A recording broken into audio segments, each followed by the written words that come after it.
Dans ce cours, nous allons voir ce que sont les fonctions affines. Une fonction affine définie sur l'ensemble des réels peut s'écrire sous la forme ax plus b, où a et b sont des réels. Prenons des exemples.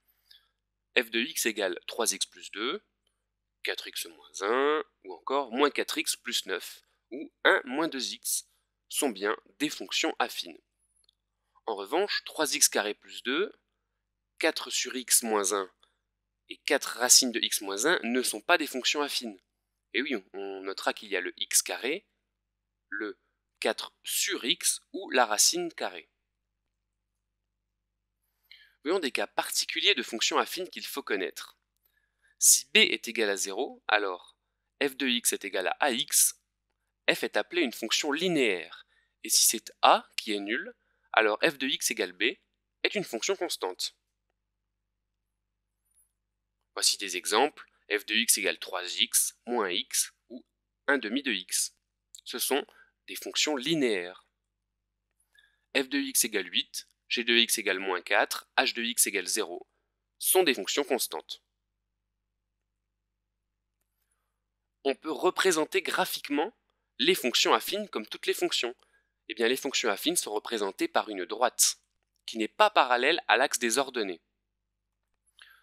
Il y a des cas particuliers à connaître. Si f est une fonction linéaire, alors la droite qui la représente passe par l'origine. Et si f est une fonction constante, alors la droite est parallèle à l'axe des abscisses. Pour la droite représentant une fonction affine, on dira que a est le coefficient directeur de cette droite et que b est l'ordonnée à l'origine. Voyons des exemples de fonctions avec leur représentation graphique. f1 défini par f1 de x est égal à 2x moins 1. Deux valeurs suffisent pour tracer la droite qui la représente, ici en 0 et en 2. On trace la droite en rouge. Voilà. C'est donc la droite représentant la fonction affine définie par f de x est égal à 2x moins 1.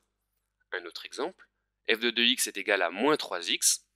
On a également deux points ici pris en 0 et en 1 pour la tracer. Je place mes deux points sur mon graphique.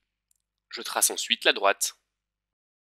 f3 de x égale 2, la fonction est constante. En ayant deux valeurs, je place directement les points. Et voilà, la droite est bien horizontale, parallèle à l'axe des abscisses. Tu sais désormais ce que sont les fonctions affines, avec les cas particuliers des fonctions linéaires et constantes.